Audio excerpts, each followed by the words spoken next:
Oi, oi, meus amores! Tudo bem com vocês? Hoje é quinta-feira e nós teremos aula de geografia. Vamos continuar a ver os modos de vida das pessoas que moram em determinados lugares do Brasil. Na última aula, nós vimos que em cada lugar do Brasil, as pessoas vivem de uma forma diferente. Por exemplo, as pessoas que moram na beira do rio são conhecidas como ribeirinhas e fazem parte da comunidade ribeirinha. E as pessoas que moram às margens do mar fazem parte das comunidades caiçaras. Esses dois modos de vida são modos completamente diferentes do nosso, vocês concordam? E na aula de hoje nós continuaremos a ver os modos de vida dependendo do lugar onde as pessoas moram. O primeiro modo de vida que nós veremos na aula de hoje é o modo de vida indígena. Nós já estudamos um pouquinho sobre os índios, sobre a cultura deles. E na aula de hoje nós vamos conhecer um pouquinho mais sobre como é o modo de vida dos indígenas. Nós também vamos ver o modo de vida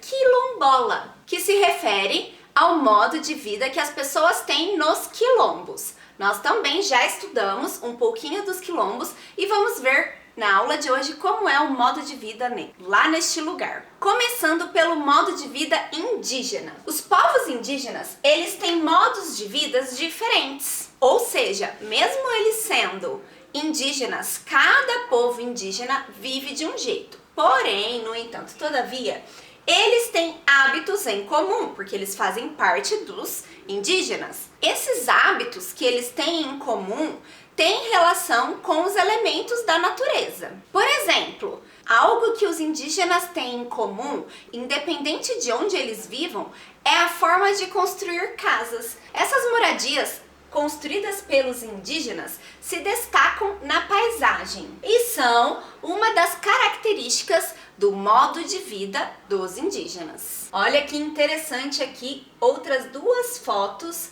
de ocas, que são as construções das moradias indígenas. Outra coisa muito interessante que os indígenas têm em comum e que é algo que faz parte do modo de vida deles são as pinturas corporais. Essas pinturas corporais são uma forma de expressar a cultura indígena e eles costumam pintar os seus corpos nas suas festas, nos seus rituais religiosos, em comemorações. Embora todos os povos indígenas façam as pinturas corporais, os tipos de pinturas podem variar de um povo para o outro, mas todos têm esse hábito de fazer a pintura corporal. E os indígenas extraem as tintas que eles utilizam para pintar os corpos de fontes naturais. Por exemplo, eles extraem a tinta vermelha de um fruto chamado urucum. Então essas sementinhas aqui têm uma coloração vermelha. Já a tinta preta, eles tiram dos frutos de genipapo. Agora eu vou mostrar para vocês como os índios ficam com essas tintas vermelha e preto aplicadas na pele. Olhem só, aqui é uma pintura onde o índio aplicou tinta vermelha, que vem do urucum, e a preta, que vem do genipapo. E esta imagem aqui mostra outro povo indígena. Olha como uma pintura é diferente da outra. Essa daqui pinta o rosto inteiro, essa aqui pinta mais na área dos olhos de vermelho. Então, embora os indígenas tenham o hábito de fazer essas pinturas corporais, cada povo pinta o corpo de uma forma. Legal, né? Outro modo de vida que existe no Brasil é o modo de vida quilombola. Vocês lembram que nós estudamos a escravidão, que aconteceu há mais ou menos 400 anos atrás. Existiam muitos escravos africanos que não concordavam com a escravidão. Eles não concordavam em trabalhar de graça. E eles se rebelavam, resistiam à escravidão. Uma das formas de resistência da escravidão eram os quilombos. Quando os escravos fugiam dos seus senhores, das fazendas, eles se abrigavam nos quilombos.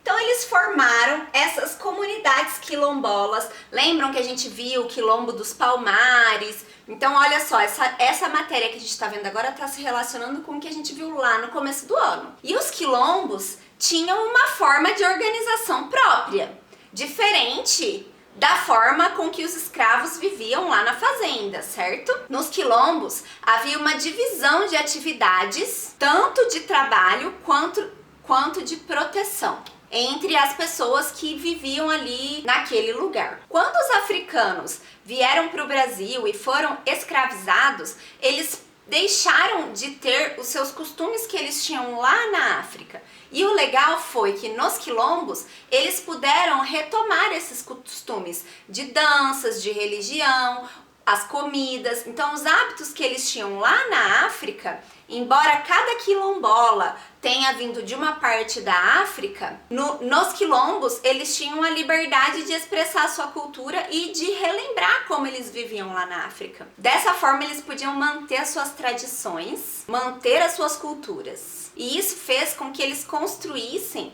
uma relação de confiança entre si. Então as comunidades quilombolas, elas sempre foram muito unidas e as pessoas sempre confiaram muito entre si. E aí, gente, vocês sabem, né, que a escravidão acabou em 1888, teve o fim da escravidão, porém, os quilombos continuaram existindo, porque daí acabou a escravidão e as pessoas que moravam nos quilombos, o que elas iam fazer? Então elas continuaram morando nos quilombos. Hoje em dia, esses quilombos que ainda existem chamam-se quilombos remanescentes, que nós também estudamos isso. E nestes quilombos moram os descendentes dos escravos africanos. Essas comunidades quilombolas também são um lugar onde há a preservação dessa cultura afro-brasileira e é um espaço de resistência e defesa dos negros no Brasil. Aqui tem a imagem, ó, de pessoas que moram no quilombo.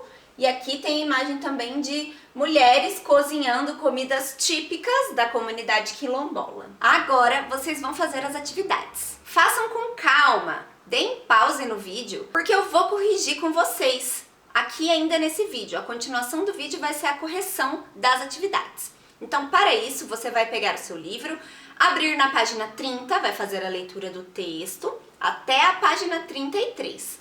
Na página 33 vão ter as atividades. Você responda e depois volte para as correções. E aí, meus amores, conseguiram fazer as atividades? Eu espero que sim. Agora vamos corrigir. Página 33, atividade 1.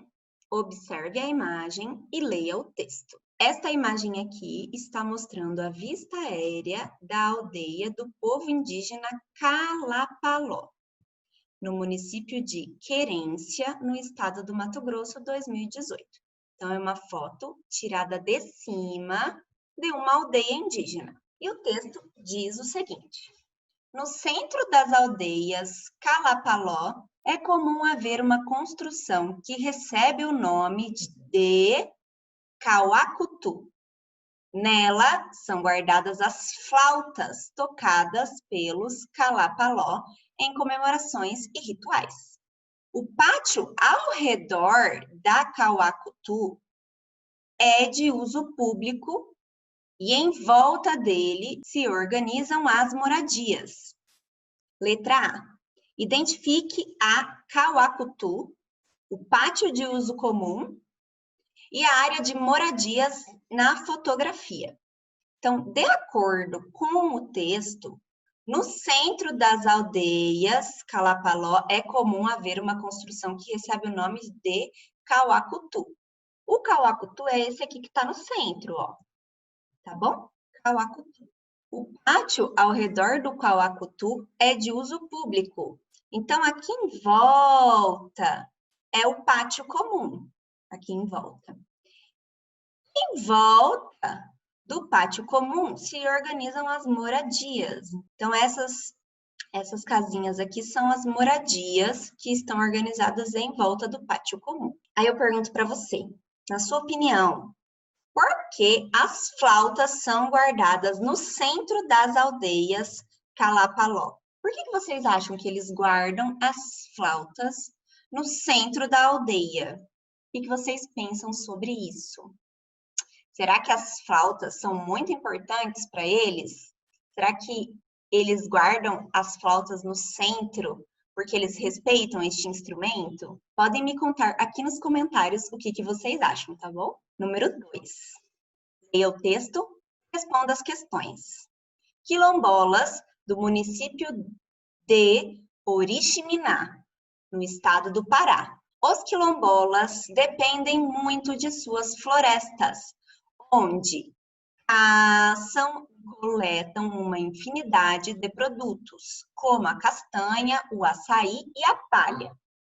Os produtos extraídos de seus territórios são utilizados não só como alimento, mas também na confecção de suas casas, na produção de utensílios e ainda para fins terapêuticos. Cada família possui seu roçado, onde planta principalmente mandioca, milho e banana.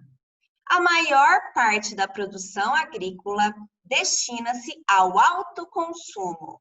Eles plantam para a própria sobrevivência. O restante é comercializado na cidade de Oriximiná. Então, o texto aqui está falando, né, que os quilombolas dependem das florestas próximas aos quilombos para eles coletarem frutos, caçarem.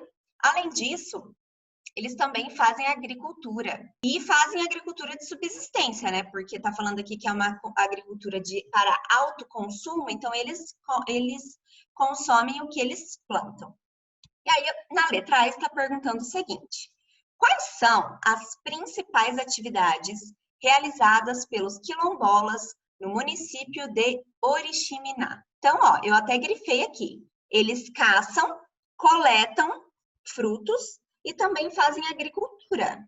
Então, eu coloquei aqui as atividades: a caça, a coleta e a agricultura. Essas são as principais atividades realizadas pelos quilombolas lá em Oriximiná, no estado do Pará. Letra B. Como a comunidade quilombola utiliza os produtos extraídos da natureza no lugar onde vivem? Então, lá no texto também está falando que os produtos extraídos da natureza são utilizados na alimentação, na construção de casas e na produção de utensílios, ok? E por último, está perguntando assim: em sua opinião, qual é a importância de garantir o direito de essas pessoas trabalharem nas terras onde elas vivem? Converse com os colegas e o professor. As comunidades quilombolas, elas precisam dos recursos naturais para sobreviverem, porque isso faz parte da cultura deles.